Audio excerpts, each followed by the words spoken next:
বিশ্বজয়ের মুকুট পরে হাফেজে কোরআন, দেশের জন্যে আনছে বয়ে গর্বিত সম্মান। মারহাবান মারহাবান মারহাবান। আসসালামু আলাইকুম ওয়া রাহমাতুল্লাহি ওয়া বারাকাতুহু। আলহামদুলিল্লাহি ওয়াহদা ওয়াসসালাতু ওয়াসসালামু আলা আবদিহিল মুস্তাবা আল মুস্তাফা ওয়া আলা আলিহি ওয়া সাহবিহি রশাদা। প্রিয় দর্শক, শুরু হলো মার্কেন্টাইল ব্যাংক তাকওয়া নিবেদিত বিশ্বজিৎ তারকা। দেশ কিংবা প্রবাস, যে যেখান থেকে আমাদের অনুষ্ঠান দেখছেন, আশা রাখি ভালো আছেন। আমরা দোয়া করি আল্লাহ তাআলা আপনাদের সবাইকে সব জায়গায় সবসময় ভালো রাখুন। দর্শক, কোরআন মাজিদ আল্লাহ তাআলার পক্ষ থেকে নাজিলকৃত, অবতীর্ণ করা হয়েছে আল্লাহ তাআলার পক্ষ থেকে। এর উদ্দেশ্য হচ্ছে মানুষের হেদায়েতের জন্য কোরআন নাজিল করা হয়েছে। মানুষকে অন্ধকার থেকে আলোর দিকে আনার জন্য কোরআন মাজিদ নাজিল করা হয়েছে। এখানে সবাই উপকার লাভ করে না, সবার জন্য আসলেও এখান থেকে উপকার লাভ করে মুমিনরা, মুত্তাকিরা। কোরআন মাজিদের সূরা বাকারার 2 নম্বর আয়াত দ্বারা সেটাই সাব্যস্ত হয়েছে। কোরআন মাজিদের অনেকগুলো হক আছে। অন্যতম একটি হক হচ্ছে কোরআন মাজিদের উপর ঈমান আনা, বিশ্বাস করা। এটা আল্লাহ তাআলার পক্ষ থেকে আসছে, এটা বিশ্বাস করে ঈমান আনা। তাই আমরা এই হক আদায় করব, কোরআন মাজিদ বিশুদ্ধ করে তেলাওয়াত করব, অর্থ জানব, ঈমান আনব, ভালোবাসব, সে অনুযায়ী জীবন করব। আল্লাহ তাআলা আমাদের সবাইকে সে তৌফিক দান করুন। আমাদের অনুষ্ঠানে আমরা আন্তর্জাতিক পুরস্কারপ্রাপ্ত হাফেজদের, কারীদের আহ্বান করে থাকি। আজও তার ব্যতিক্রম নয়। আজ আমাদের মাঝে রয়েছেন আন্তর্জাতিক পুরস্কারপ্রাপ্ত কারি তানভীর আহমদ। আসসালামু আলাইকুম ওয়া রাহমাতুল্লাহি ওয়া বারাকাতুহু। ওয়া আলাইকুম আসসালাম ওয়া রাহমাতুল্লাহি ওয়া বারাকাতুহু। কেমন আছো সবাই? আলহামদুলিল্লাহ, আপনি কেমন আছেন? আলহামদুলিল্লাহ, আমিও ভালো আছি। তোমাকে আমাদের অনুষ্ঠানের পক্ষ থেকে স্বাগত জানাচ্ছি। বিশ্বজয়ের মুকুট পরে হাফেজে কোরআন, দেশের জন্যে আনছে বয়ে গর্বিত সম্মান। তোমার সাথে পুরো অনুষ্ঠান জুড়ে কথা বলবো, এক নজরে একটু তথ্য জেনে আসবো। দর্শক, আজ আমাদের মাঝে রয়েছেন আন্তর্জাতিক পুরস্কারপ্রাপ্ত কারি তানভীর আহমদ। চলুন এক নজরে দেখে আসি তার সম্পর্কে কিছু তথ্য। বিশ্বজয়ের মুকুট পরে হাফেজে কোরআন, দেশের জন্যে আনছে বয়ে গর্বিত সম্মান। মারহাবান মারহাবান মারহাবান। দেখে নিলাম তোমার সম্পর্কে কিছু তথ্য। শুরুতে জিজ্ঞেস করব, তোমার হিপস পড়ার হাতেখড়ি শুরুটা কোথায় হয়েছিল, কার মাধ্যমে হয়েছিল? আলহামদুলিল্লাহ, আল্লাহ সুবহানাহু ওয়া তাআলার দরবারে শুকরিয়া জ্ঞাপন করছি যে আপনি আমার সামনে আছেন, আপনার সাথে কিছু কথা বলতে পারছি। আলহামদুলিল্লাহ। আমি সাধারণত যে ব্যাকগ্রাউন্ড থেকে এসেছি, আমার বাবা মা দুজনেই ডিফেন্সে চাকরি করছেন, দুজনেই সিআইডিতে আছেন। তো আমার বংশে তেমন কোনো হুফাজ বা কুররা বা এই লাইনে পড়ালেখা করার মতো তেমন কেউ নেই। তো আলহামদুলিল্লাহ, প্রথমে আমি লেখাপড়া করছিলাম বাবা মার দিক নির্দেশনা অনুযায়ী স্কুল থেকে আমি ক্লাস 5 পর্যন্ত পড়ার পরে আমি মাদ্রাসায় চলে আসি। এক প্রকার আল্লাহ সুবহানাহু ওয়া তাআলা, না তখন বাবা মার পোস্টিং ছিল রাঙ্গামাটিতে। তো সেখানে লেখাপড়া করার সময় আমার একদিন তারাবির নামাজ পড়তে ইচ্ছা হলো। আমি তো নামাজ পড়তাম না ওই সময়, স্কুলে পড়তাম রমজানের মধ্যে। তো তারাবিতে গিয়েছিলাম, ছোট ছিলাম, ক্লাস 5-এ ছিলাম, 10-11 বছর বয়স ছিল আমার তখন। রমজানের তারাবির মধ্যে তিলাওয়াত শুনে আমার খুব ভালো লাগলো। গানের ক্লাস করতাম তখন, সুরের প্রতি একটা ভালোবাসা ছিল। তো কোরআনের সুর শোনা হতো না ছোটবেলা যখন ছিলাম, তখন তো বাবা মার কারোরই, যেহেতু বলেছে আমার বংশের কোনো এরকম ব্যাকগ্রাউন্ড নেই, তো সেই তেলাওয়াত আমার দিলে খুব আসর করে। এবং আমি তখনই বাবাকে বলি যে আমি এই টোনটা আমি শিখতে চাই। তো আমার জানা ছিল না যে মাদ্রাসায় আসতে হবে, এরকম কষ্ট করতে হবে বাবা মার থেকে দূরে এসে। আমি মনে করতাম হয়তো টিউশনি করি যেরকম, এখানে হয়তো হুজুররা আসবে, জি আমি এরকম শিখতে পারবো। তো বাবা আমাকে বললেন যে বিষয়টা খুব কষ্ট, তুমি পারবে কিনা একটু ভাবো। রাঙামাটিতে তখন, তো ওই সময় রাঙামাটির অবস্থা, মানে দ্বীনি ইলম শিক্ষার ব্যবস্থা তেমন একটা ভালো ছিল না, মাত্র 2টা মাদ্রাসা ছিল, এখনও ওরকম ভালো নেই। হাটহাজারী এবং নানুপুর 2টা শাখা ছিল আমাদের রাঙামাটিতে। 2টা মাদ্রাসায় ছিল, আর কোনো মাদ্রাসা কিতাব বিভাগও ছিল না বা হিফজও ছিল, নুরানি আর হিফজ আর সামান্য কিছু উর্দুখানা ছিল আর কি। তো এক প্রকার বাবার সাথে একটু যুদ্ধ করেই, বাবা পরিবার চাচ্ছিল না, কারণ খুব ইচ্ছা ছিল আমাকে একটু ডাক্তার বা ইঞ্জিনিয়ার যদি এরকম কিছু হতে পারি, এই জাতীয় কিছু। আল্লাহ সুবহানাহু ওয়া তাআলা হয়তো অশেষ মেহেরবানি, উনি আমাকে হিদায়াতের পথে আনবেন, তাকদীরে রেখেছেন আলহামদুলিল্লাহ। তো সেই সুবাদে আর কি মাদ্রাসার দিকে আসা, হাতে খড়ি শেখা, আলিফ বাতাসা শিখলাম। কিন্তু ওই টোনটা যেটা আমার কানে বাজতেছিল, ওটা আমি পাচ্ছিলাম না। আমি তো জানতাম, আমি মনে করেছিলাম ওখানে গেলে হয়তো আমি পেরে যাব। তো আমাকে প্রথমে উচ্চারণ শিখতে হয়েছে, হিফজের লাইনে ঢুকেছি। সেখানে আমি মোটামুটি হিফজটা কন্টিনিউ করেছি, নাজারা শেষ করেছি। বছর খানিকের মধ্যে হিফজের মোটামুটি হাত ধরে ফেলেছি ওখানে রাঙামাটিতে। তো 1.5 বছরের মধ্যে ওখানে আমার 26 পারা হয়। আলহামদুলিল্লাহ। ওখানে মানে পড়তে পড়তে তখন মাদ্রাসার ভিতরে অভ্যস্ত হয়ে গিয়েছি, কিন্তু আমি এই টোনটা পেতাম না। রাঙামাটির ওদিকে তো এত ভালো পড়া ছিল না, তাজবিদের খুব খলল ছিল, বা আমার মেইন টার্গেট যেটা ছিল কোরআনের সুর শেখা, আমি তখনও কিন্তু বুঝতাম না আসলে এটার ভিতরে এত মজা আল্লাহ সুবহানাহু ওয়া তাআলা দিয়েছেন কিতাব বিভাগের লেখাপড়া। তারপরে যখন 26 পারা হলো, তখন বাবা যখন বুঝতে পেরেছে আমি যেহেতু এই লাইনে চলে এসেছি, এখন আমাকে ওই লাইনে আবার নিয়ে আসা সম্ভব না, তা বাবা বলছে যেহেতু লেখাপড়া করছো, ভালো জায়গায় লেখাপড়া করো। তো ওনাদের পোস্টিং, যেহেতু সরকারি চাকরি করতেন, ওনাদের পোস্টিং রাঙামাটিতেই ছিল। তো আমাকে ঢাকার দিকে আর কি একা পাঠানোর নিয়ত করে। তো তখন 2015 সাল আমি ঢাকাতে আসি।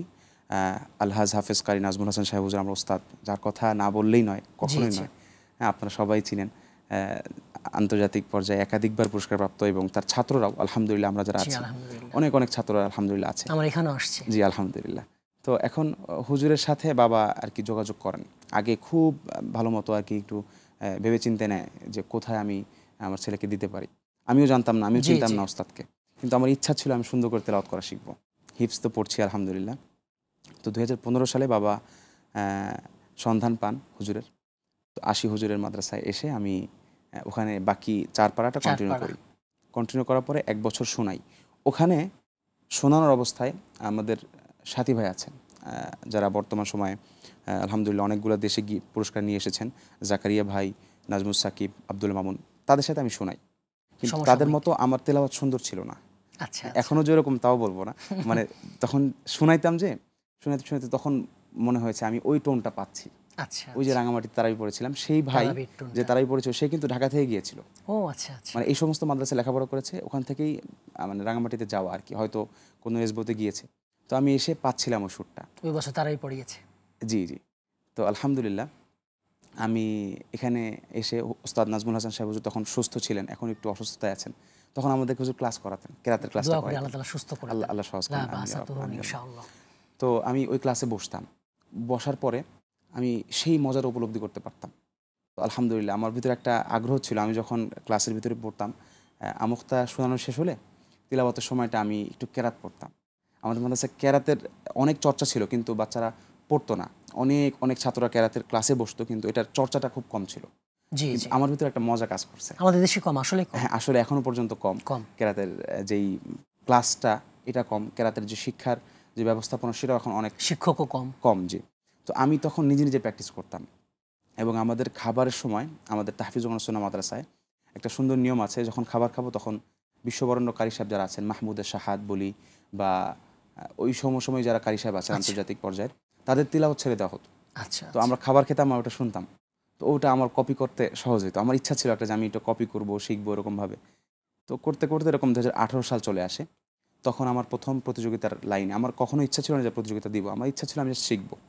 হ্যাঁ, তো যেহেতু ওস্তাদ বললেন যে এটা আসলেই প্রতিভাটা বিকাশ হবেই তোমার প্রতিযোগিতা দেওয়ার মাধ্যমে। আচ্ছা, আমরা সে পর্যায়ে পরে আসবো ইনশাআল্লাহ। তাহলে আমরা বুঝতে পারছি তোমার কথা থেকে তোমার ইচ্ছাতেই হিফজি পড়তে আসা। জি আলহামদুলিল্লাহ। এবং তুমি ওখানে পড়েছো 26 পারা, ঢাকা এসে 4 পারা পড়েছো। জি, দুইটা মাদ্রাসার মধ্যে শেষ হয়ে গেছে। জি আলহামদুলিল্লাহ। দুইটা মাদ্রাসায় পড়াশোনার কোনো পার্থক্য দেখেছো কিনা? আমলিয়াতের দিক যদি বলি, আমলিয়াতের দিক থেকে বলতে হলে মানে অবশ্যই দুইটা মাদ্রাসার আমল একদম সেম ছিল। বাকি আমরা যখন রাঙামাটিতে পড়তাম, তখন আমাদের রান্নাঘরের কাজটা আমরা ছাত্ররা করতাম। পাহাড়ের উপর মাদ্রাসা ছিল, পাহাড়ের উপর মাদ্রাসা ছিল, রান্না হতো লাকড়ি দিয়ে, কিন্তু লাকড়িটা মাদ্রাসার বাবুর্চি ব্যবস্থা করতে কষ্ট হতো। আমরা পড়ালেখা করতাম, আসর পর সময়টা যে খেলাটা যাত্রাবাড়িতে খেলতাম, ওটা ওখানে করতে পারতাম না। ওস্তাদদের নির্দেশে আমরা পাহাড়ের উপরে গিয়ে কাঠ কেটে নিয়ে আসতাম, তো কষ্ট হতো। তুমি কোন পরিবার থেকে আসছো? হ্যাঁ, রাঙামাটিতে এরকম এত সুন্দর মাদ্রাসা ব্যবস্থাপনা ছিল না, আরও অনেক আগে। হ্যাঁ, তো খাবার দাবারের কষ্ট ছিল, সব কিছু মিলে ঢাকা আর রাঙামাটির ব্যবস্থাপনা এটা একদম আলাদা ছিল। সেই সুবাদে যেহেতু কষ্ট করতাম, নামাজের মধ্যে একটা শান্তি পেতাম। আমলের কথা যেহেতু উঠে আসছে, তাহাজ্জুদ পড়তাম, একটু ভালো লাগতো। এখানে আসার পরে একটু আরামে থাকার কারণে হয়তো এরকম শান্তিটা পেতাম না। তোমার কাছে পর্যায়ে জানতে চাইবো, রাঙামাটিতে পড়া অবস্থায় কোনো স্মরণীয় ঘটনা তোর মনে আছে কিনা? আলহামদুলিল্লাহ, রাঙামাটিতে যখন লেখাপড়া করেছি, তখন আমার এক ওস্তাদের কথা আমার বলতে হয়, একটু স্মরণ করতে হয়। আমার হাতে খড়ি একদম, যার কাছ থেকে আমি প্রথম আরবি শেখার, আলিফ বা তাসা উচ্চারণ করার যে বিষয়টা, সেটা শিখেছি, হাফেজ মৌলানা ইলিয়াস হাসান সাহেব। উনি ওনার দেশের বাড়ি ভোলাতে। আচ্ছা। তো যখন প্রথম মাদ্রাসায় গিয়েছিলাম, তখন আমার মনে পড়ে, এখনও মনে পড়ে, ইজতেমার 3 দিন আগে 2011 সালের ইজতেমা যে হয় আমাদের ঢাকাতে, তখন আমি জানতাম না ইজতেমা যে হয়, আমি বুঝি না এই সমস্ত বিষয়। তো ইজতেমা বন্ধের 3 দিন আগে বাবাকে আমি নিয়ে গিয়েছিলাম, বাবা আমাকে নিয়ে গিয়েছিল মাদ্রাসায়, যে মাদ্রাসা দেখার জন্য, যে তুমি যে পড়বা নিয়ত করেছো এত কষ্ট পারবা কিনা দেখার জন্য। স্বাভাবিক। জি, ওর তখন মাদ্রাসার পরিবেশ ভালো ছিল না, আরও পাহাড়ের একটা কোনায় ছিল মাদ্রাসাটা, মানিকছড়ি মাদ্রাসা বলে, মাদ্রাসার নামটা স্মরণ করছি, মানিকছড়ি দারুল উলুম মাদ্রাসা বলে। জি, ওখানে গিয়েছি, ওস্তাদের সামনে বসলাম, বসার পর আমাকে প্রথম সওয়াল করেছে ওয়াইদ ইয়ারফাউ ইব্রাহিমুল কওয়াইদ, মানে সূরা বাকারা থেকে প্রশ্ন করেছে। তো আমি এটা স্বাভাবিক একটা ছেলে যেভাবে পড়ে অনেকবার বেজে যাচ্ছিলাম, অনেকবার বেজে যাচ্ছিলাম, পাশাপাশি জি পড়তে পারছিলাম না, একদম আমি বুঝি না। কোরআন দেখিয়েছে আমাকে, প্রশ্ন করছে আমি যে ভর্তি হব, আমার ইন্টারভিউটা আর কি। জি, বুঝতে পেরেছি, প্রত্যেক মাদ্রাসা ছাত্র যেভাবে করে আর কি। তো আমি এটা পারছিলাম না, আর আশপাশে সকল বাচ্চারা হেসে দিয়েছিল। তো এই বিষয়টা আমি কেন স্মরণীয় বললাম, ওখানেই 1 বছর পড়ার পরে ওই বাচ্চাদের সাথেই একটা প্রতিযোগিতা হয় ইসলামিক ফাউন্ডেশনের মানে উদ্যোগে, আমাদের ঈদে মিলাদুন্নবীর পক্ষ থেকে রাঙামাটিতে হয়েছিল, রাঙামাটি বিভাগীয় পর্যায়ে। তো যে বাচ্চারা হেসেছিল তাদের সাথে প্রতিযোগিতা আমি দিয়েছিলাম, আরও আশপাশে যে 2-3টা মাদ্রাসা ছিল, তো সেখানে আমি 3য় স্থান অর্জন করেছিলাম আলহামদুলিল্লাহ। তো ওই স্মরণটা আমার এখনও হয় যে আল্লাহ সুবহানাহু ওয়া তাআলা আমাকে নিয়ে এসেছেন মাদ্রাসার এখানে, আমি সব বাচ্চারা হেসে দিয়েছে, পড়তে পারতাম না, তো আল্লাহ আমাকে শিখিয়ে দিয়েছেন আলহামদুলিল্লাহ। আমার বংশে কেউ নাই যে কোরআন পড়বে, এবং ভালো জায়গায় নিয়ে আসছেন আলহামদুলিল্লাহ। পরবর্তী সময়ে এখানে আসলাম ঢাকার শহরে, রাজধানীর মধ্যে, এটা আল্লাহ পাকের পক্ষ থেকে একটা অশেষ পাওয়া আমার জন্য আলহামদুলিল্লাহ। তোমার সাথে আরও কথা বলবো, এরপর যে ছোট্ট বিরতি নেব। দর্শক, আপনারা দেখছেন মার্কেন্টাইল ব্যাংক তাকওয়া নিবেদিত বিশ্বজয়ী তারকা। আজ আমাদের মাঝে রয়েছেন আন্তর্জাতিক পুরস্কারপ্রাপ্তকারী কারি তানভীর আহমদ। আমাদের সময় হলো ছোট্ট বিরতি, একটু পরে ফিরবো, আমাদের সঙ্গে থাকবেন ইনশাআল্লাহ।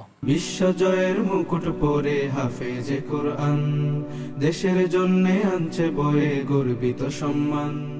আসসালামু আলাইকুম ওয়া রাহমাতুল্লাহি ওয়া বারাকাতুহু। বিরতির পর আবারও সবাইকে আমন্ত্রণ। দর্শক, আপনারা দেখছেন মার্কেন্টাইল ব্যাংক তাকওয়া নিবেদিত বিশ্বজয়ী তারকা। আজ আমাদের মাঝে রয়েছেন আন্তর্জাতিক পুরস্কারপ্রাপ্তকারী কারি তানভীর আহমদ। এই পর্যায়ে তোমার কাছ থেকে তেলাওয়াত শুনবো কয়েক মিনিট। আউযু বিল্লাহি মিনাশ শাইতানির রাজীম। বিসমিল্লাহির রহমানির রহিম।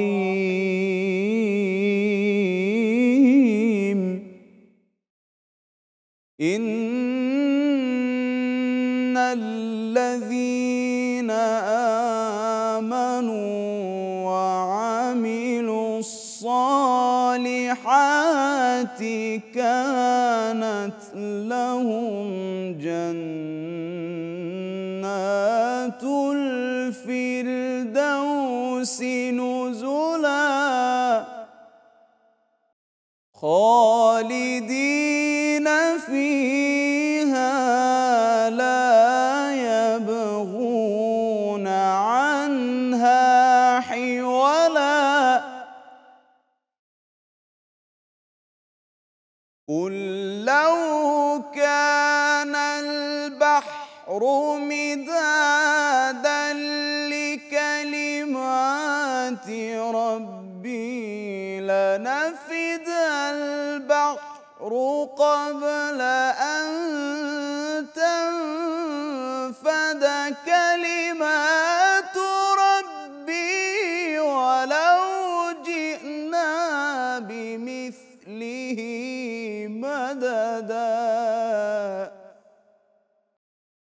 قل إنما أنا بشر مثلكم يوحى إلي أنما إلهكم إله واحد فمن كان يرجو لقاء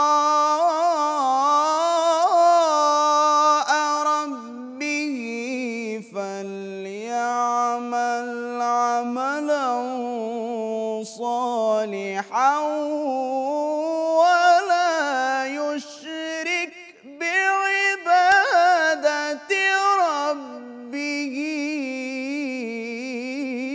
أحدا. قل إنما أنا بشر مثلكم يوحى إلي أنما إلهكم إله واحد فمن كان يرجو لقاء ربه فليعمل عملا صالحا ولا يشرك بعبادة ربه أحدا. قل إنما أنا بشر مثلكم يوحى إلي أنما إلهكم إله واحد فمن كان يرجو لقاء ربه فليعمل عملا صالحا ولا يشرك بعبادة ربه أحدا. قل إنما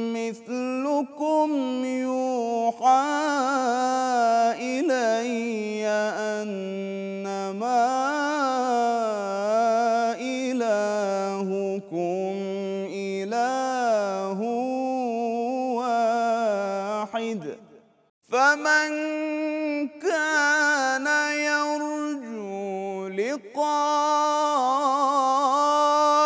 ربه فليعمل عملا صالحا ولا يشرك بعبادة ربه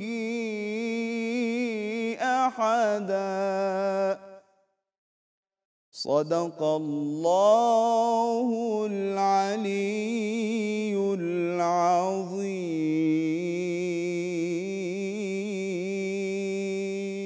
আসান্তা আসান্তা, অসাধারণ, হার্ট টাচিং, আমার হৃদয় স্পর্শ করে গিয়েছে। আশা করি দর্শকদেরও হৃদয় স্পর্শ করবে। আল্লাহ তাআলা তোমার কণ্ঠে আরও বারাকা দান করুন, আমিন আমিন। এই পর্যায়ে তোমার কাছে জানতে চাইবো, আমাদের দেশের প্রতিযোগিতাগুলো কোথায় কোথায় তুমি অংশ নিয়েছো, কেমন করেছো? আলহামদুলিল্লাহ। তো আমি যখন হিফজ শেষ করেছি নাজমুল হুজুরের মাদ্রাসায়, ওখান থেকে আমি আবার ওখানেই মাদারনেসায় ভর্তি হই। হুজুরের মাদ্রাসায় কিতাব বিভাগের ব্যবস্থা আছে। প্রথম বর্ষে পড়াকালীন অবস্থা আমি প্রতিযোগিতাগুলো অ্যাটেন্ড করি। হিফজখানা অবস্থা আমি অ্যাটেন্ড করি না, তখন ওইভাবে শিখতেও পারিনি।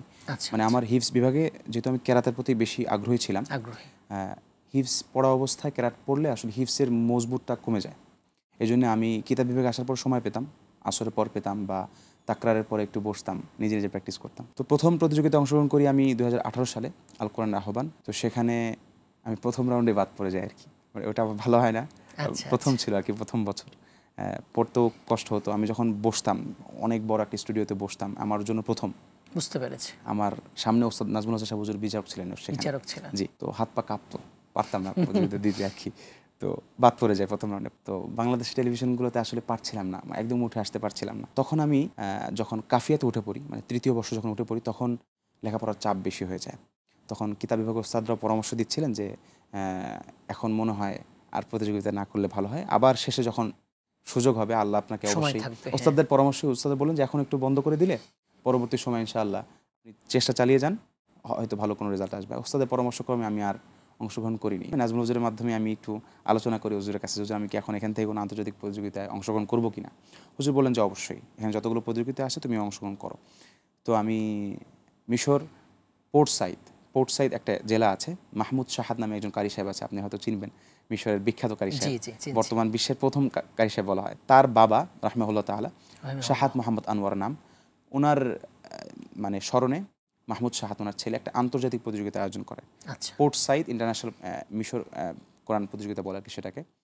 তো সেখানে আলহামদুলিল্লাহ আমাদের বাংলাদেশে বাছাইটা আসেনি, আমাদের আজহারে একটা এলান হয় যে আমরা ক্লাসের মধ্যে পেয়েছিলাম যে পোর্ট সাইদ একটা ইন্টারন্যাশনাল প্রতিযোগিতা আছে, তো আমরা 70টা দেশ থেকে লোক নিয়ে আসবো, আজহার থেকে বাছাই করে যে কয়টি দেশ পাবো তাদেরকে নিব, আর যে কয়টি দেশ নেই বাহির থেকে, মানে সেই দেশ থেকে যোগাযোগ করে বাছাই করে নিয়ে আসবো। তো আমাদের বাংলাদেশের অনেক ছাত্র ভাই ছিল আজহারে, তো সব বলেছে যে আমাদের বাংলাদেশের প্রত্যেক দেশের ছাত্রকে আলাদা আলাদা করছে, হিন্দ মানে ইন্ডিয়া, পাকিস্তান, আরও যতগুলো আছে আর কি। তো বাংলাদেশি আমরা প্রায় অনেকজন ছিলাম। প্রথম বাছাই, এটা কিন্তু আন্তর্জাতিক প্রতিযোগিতার অঙ্গ না, মানে ওখান থেকে বাছাই করে একজনকে নিবে ওই দেশের প্রতিনিধি হিসেবে, বুঝতে পেরেছি, আজহার থেকে। তো আলহামদুলিল্লাহ সেখানে আমি মোটামুটি বাছাইতে উঠি। তারপরে 70 দেশ থেকে 70 জন কারি সাহেব, ওখানে 3টি বিষয় ছিল, কেরাত, আজান এবং নাশিদ, ইসলামিক নাশিদ আর কি। তো আমি কেরাতের জন্য আর কি নির্বাচিত হই আলহামদুলিল্লাহ। 70টা দেশের মধ্যে প্রতিযোগিতায় অংশগ্রহণ করি। তারপরে সেখানে আলহামদুলিল্লাহ আমি তৃতীয় স্থান অর্জন করি আলহামদুলিল্লাহ। এটা হলো আমার জীবনের প্রথম আন্তর্জাতিক প্রতিযোগিতার অংশগ্রহণ, সেখানে আলহামদুলিল্লাহ রেজাল্ট আসে আলহামদুলিল্লাহ। এটা হলো প্রথম আন্তর্জাতিক প্রতিযোগিতা। পরবর্তী এটা রমজানের, আমি 1 মাস আগের কথা বলছি আর কি, এই রমজানের 1 মাস আগের কথা। তার কিছুদিন পরে আবারও আমাদের ক্লাস ওস্তাদ এসে বলেন আল আজহার ইউনিভার্সিটি কর্তৃক রমজান মাসে একটা প্রতিযোগিতা হবে, শুধু আমরা মানে আজহারের ছাত্ররা মিলে আর কি। প্রায় 600 ছাত্র সেখান থেকে নাম দেয়, আমিও দিই। আফগানিস্তান, পাকিস্তান, ইন্ডিয়া, আরও আরব দেশের যতগুলো ছাত্র আছে, তুর্কি, অনেক ছাত্ররা আলহামদুলিল্লাহ, আল আজহারের ছাত্র হতে হবে বাধ্যতামূলক সেটা। তো সেখানে আমি আলহামদুলিল্লাহ অংশগ্রহণ করি। রমজানের মধ্যে হয়, প্রায় 6টা বাছাই হয়, 600 ছাত্র তো, প্রথম কিছু বাদ দেয়, এরকম করতে করতে 10 জন আসে আর কি। 10 জনের মধ্যে আলহামদুলিল্লাহ আমাদের প্রথম 10 জনকেই বলা হয় আওয়াইদুল আশারা, মানে প্রথম 10 জন হলো আজহারের, এই প্রথম 10 জন ছাত্র তারা সকলেই প্রথম স্থান অর্জন করেছে। এটা হলো আজহারের একটা নিজস্ব প্রতিযোগিতা আর কি। তো সেখানে আলহামদুলিল্লাহ আমি প্রথম স্থান অর্জন করি, বাংলাদেশের নামটা থাকে সেখানে আলহামদুলিল্লাহ। তুমি যে ফার্স্ট হলো, একবার থার্ড হলা মিশরে, জি, তো এই পুরস্কার পাওয়ার সময় কার কথা মনে পড়ছিল, বা তোমার আব্বা আম্মা কীভাবে জানালা, সাথে সাথে না পরে জানালা? আমাদের শুরু থেকে শেষ পর্যন্ত 7 দিন সময় ছিল আমাদেরকে, যখন নিয়ে আসে আজহার থেকে। আচ্ছা, পোর্ট সাইড, কায়রো থেকে প্রায় 7 ঘন্টা দূরত্ব। তো ওখানে যাওয়ার পরে আমার প্রথমত 7 দিনই আমি মার সাথে প্রতিদিন কথা বলতাম। মায়ের দোয়া ছাড়া কখনোই তো আমি মানে প্রতিদিন মার সাথে কথা বলতাম। বাবার সাথে কথা বলতে একটু কষ্ট হতো। বাবা আসলে বাবার ভালোবাসাটা এরকম আমি প্রকাশ করতে পারি না কখনো। বুঝতে পেরেছি। তো মায়ের সাথে বেশি কথা বলতাম এবং মাকে বলতাম বাবাকে দোয়া করতে বলো। এই 7 দিন আমার জন্য আমার জীবনের প্রথম। জাতীয় পর্যায়ে এরকমভাবে কোনো রেজাল্ট আমার ছিল না। তো যেহেতু আলহামদুলিল্লাহ এই পর্যন্ত আসতে পেরেছি, যাতে একটা ভালো কিছু হতে পারে, তো মাকে বেশি স্মরণ হতো, বাবাকে অনেক স্মরণ হতো। আমাদের দেশের হাফেজ এবং কারীদের ব্যাপারে তোমার পরামর্শ চাচ্ছি। আলহামদুলিল্লাহ এই লাইনে আমি একদম নতুন, মানে প্রতিযোগিতার ময়দানে, এবং এটাই হয়তো আমার প্রতিযোগিতা দেওয়ার শেষ। আমার প্রতিযোগিতা দেওয়ার ইচ্ছা তেমন একটি নেই, লেখাপড়া করার খুব ইচ্ছা। তবে যারা আছেন তাদের প্রতি আমার একটাই নাসিহাত বলবো না, মানে পরামর্শ। আমার যেহেতু আমি ছোট মানুষ, নগণ্য মানুষ, জি জি, আমি আমার পক্ষ থেকে একটাই মানে তাদের সাথে পরামর্শ থাকবে, যাতে আল্লাহ সুবহানাহু ওয়া তাআলাকে 1 নম্বর ভেবে, প্রথম আমার যেই লক্ষ্যটা আল্লাহ সুবহানাহু ওয়া তাআলা যাতে খুশি থাকেন, সন্তুষ্টির জন্য, সেটা রাখা, তাহলে সফলতা অবশ্যই আসবে ইনশাআল্লাহ। পাশাপাশি ওস্তাদকে কষ্ট না দেওয়া, বাবা মাকে কষ্ট না দেওয়া, এবং প্র্যাকটিসটাকে জারি রাখা। 3টা জিনিসের কথা বললাম, আল্লাহকে খুশি করা, বাবা মা ওস্তাদকে খুশি করা, কখনোই তাদের সাথে বেয়াদবি না করা, এবং প্র্যাকটিসকে জারি রাখা। যে কোনো লাইনেই, হার লাইনেই, হিফজের লাইন হোক, কেরাতের লাইন হোক, কিতাবাদির লাইন হোক, যারা নাশিদ প্র্যাকটিস করছে সকলের ক্ষেত্রে আমি একটু পরামর্শ এটাই থাকবে। তোমাকে অনেক ধন্যবাদ আমাদের মূল্যবান সময় দেওয়ার জন্য। জাযাকুমুল্লাহ খাইর। শুকরান, বারাকাল্লাহ। আমাদের অনুষ্ঠানের পক্ষ থেকে, আমাদের আরটিভির পক্ষ থেকে আকরামাকুমুল্লাহ ফিদ দুনিয়া ওয়াল আখিরাহ। দর্শক, আপনারা এতক্ষণ ধরে দেখলেন মার্কেন্টাইল ব্যাংক তাকওয়া নিবেদিত বিশ্বজয়ী তারকা। আজ আমাদের মাঝে ছিলেন আন্তর্জাতিক পুরস্কার প্রাপ্তকারী কারি তানভীর আহমদ। যে উদ্দেশ্যে আমাদের অনুষ্ঠান করা, সেটা হলো আমাদের অনুষ্ঠান থেকে যেন ছাত্ররা বার্তা লাভ করে, অভিভাবকরা বার্তা লাভ করে, কীভাবে হাফেজ হতে পারবে, কারি হতে পারবে, অভিভাবকরা তাদের সন্তানদের গড়ে তুলতে পারবে। আর এরই মাধ্যমে আমাদের দেশের হাফেজরা বিশ্বের বুকে আবারও সম্মান অর্জন করতে পারবে, আমাদের দেশকে আরও বেশি পরিচিত করাতে পারবে, কারীরাও পারবে এটা। আরেকটি বিষয়, সেটা হলো মার্কেন্টাইল ব্যাংক তাকওয়া ইসলাম ব্যাংকিং সেবা দিচ্ছে সারা দেশব্যাপী। আপনারা দেশের যে কোনো শাখা থেকে ইসলাম ব্যাংকিং সেবা গ্রহণ করতে পারেন। আগামী পর্বে আরেকজন বিশ্বজয়ী হাফেজ কিংবা কারি নিয়ে উপস্থিত হব। সে পর্যন্ত আল্লাহ তাআলা আমাদের সবাইকে ভালো রাখুন, সুস্থ রাখুন, সুন্দর রাখুন। আমিন। আসসালামু আলাইকুম ওয়া রাহমাতুল্লাহি ওয়া বারাকাতুহু। মুকুট পরে হাফেজে কুরআন, দেশের জন্যে আনছে বয়ে গর্বিত সম্মান। বিশ্বজয়ের মুকুট পরে হাফেজে কুরআন, দেশের জন্যে আনছে বয়ে গর্বিত সম্মান। মারহাবান মারহাবান মারহাবান।